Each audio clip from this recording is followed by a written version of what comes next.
Do you accept this cocktail? Hi, I'm Michael Pez, and this is Reality Sips, where I sip on a cocktail with a Canadian reality TV star and talk all things Bachelor in Paradise Canada, reality TV, and cocktails. Here at Nickel 9 Distillery, the proud sponsor of Bachelor in Paradise Canada Season 2. But before we get started, like and subscribe down below for all things Bachelor in Paradise, reality TV, and Nickel 9 Distillery. Super excited, we're still in Pride Month, and here we are with Imarra. Hi, hello, good morning. Amazing drag queen, a star of Call Me Mother Season 2 on Out TV, and I gotta say, a dear friend. Flattery will get you everywhere. Please continue. God. Hey, but before we get started on that, let's make a cocktail. Imarra and I have known each other for a couple years, and I used to be a shirtless bartender at a drag bar called The Drink on Church Street. And when I became a bartender, I kind of created this like drag queen cocktail series. And every drag queen, I like to say, every drag queen in Toronto has a signature cocktail designed by Michael. So we are going to be making Imarra's cocktail that I designed. And we actually recently, well actually it was a year ago, we did a show at the Fringe Festival, which I taught drag queens on stage how to make a cocktail. And that was the show. So we're gonna just make the same cocktail, and it's using Hidden Temple Gin. We are gonna do 2 ounces of Hidden Temple Gin. We're gonna pour that into our top jigger right here, and then we're gonna pour it into our shaker. Oh no. And then we're gonna get our white cranberry juice, which is 2 ounces of that. Perfect. And then we are gonna do 1 ounce of lime juice. There you are. The essence of your cocktail is the cedar cherry bark bitters. Very Canadian. I like to do a vial of it, but I'm actually just gonna pour a little bit in. Just eyeball it. Just eyeball it. That's how I do most things in life. So how was your Pride? My Pride was good. It was busy. I always say whoever decided the Pride was in the middle of the summer is the most homophobic person I've ever met, because most drag performers are wearing a hat made out of hair and half a couch. And drag is neither a daytime sport nor an outdoor sport, and yet we have to do it both. Yeah, so sweaty. Sweaty is an understatement. I became a slip and slide. Let's shake this up. Let's. This is your strainer here. Thank you kindly. Perfect. We're just gonna pour it over top into this. Oh. Let's go for it. 1, 2, 3. Yeah. Amazing. That's the good stuff right there. And then we garnish it with a delicious cherry. Beautiful. Amazing. Let's have a little sip. Taste it. Let's see if it's consistent. Tastes just like me. Delicious.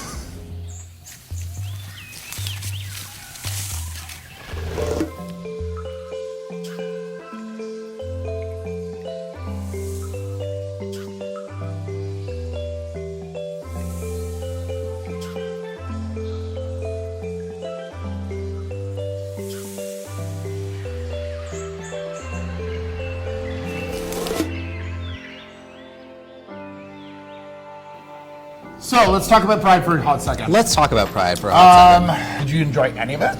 I did. I mean, there's always an element of Pride. I started doing drag in July, so like sort of post-Pride era, and there's always an element of like community and connection that I still feel really connected to in my drag, and just going out and performing for people who this is kind of their only chance in the year where they get to express themselves and come out and sort of like be their most authentic self. Unfortunately, on the flip side, there's been a lot of like corporate takeover of Pride as of late, and especially with everything going on sort of like legally and policy-wise in the States regarding like trans healthcare bans and drag bans and things like that. I feel like this year in particular, a lot of corporations were scrambling to show that they were trying to do the right thing without actually having any kind of accountability, which really sucked.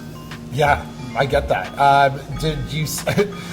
We were kind of joking about it the other day that like, as soon as Pride was done, were people taking rainbows out of their windows already? Oh, like they're already gone and June's not over. That's disgusting. That's terrible.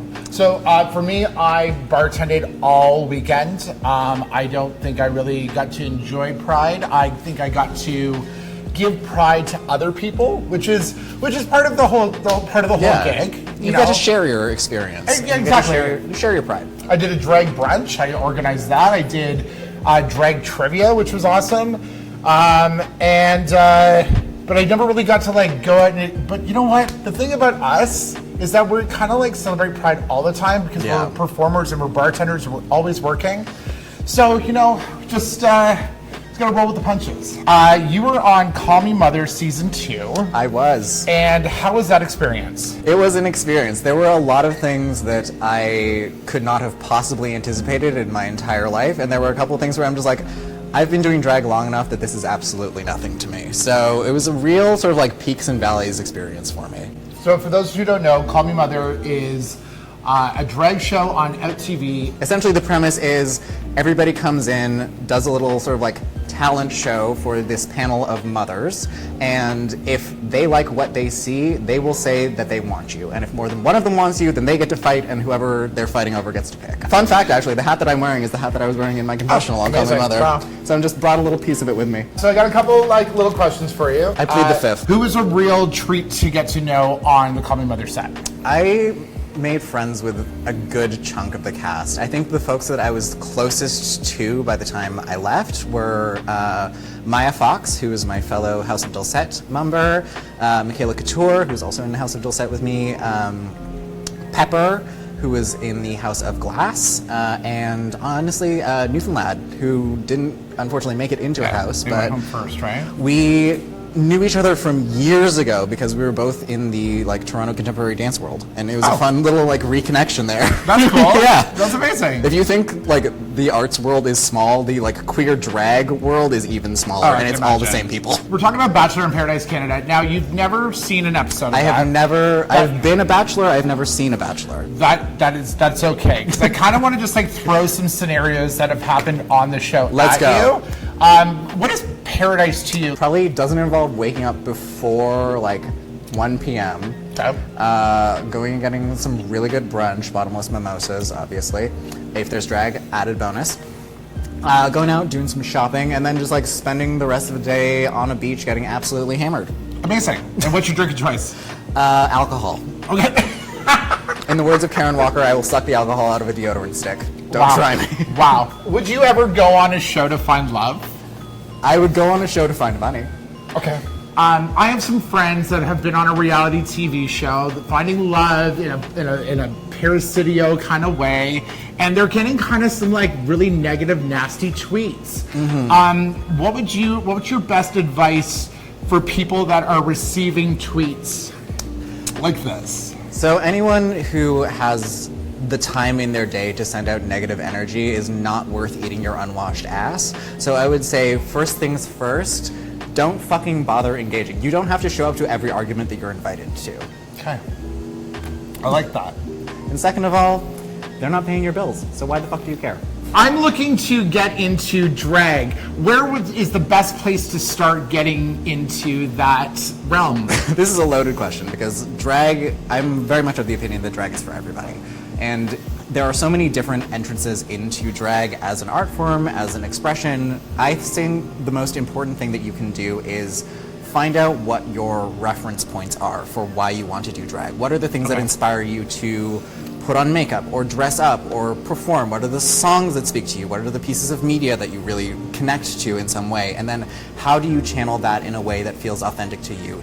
Take the time to practice, take the time to figure out how you want to like hone that craft. If you want to go into doing performances, see if you can check out open stages and things like that.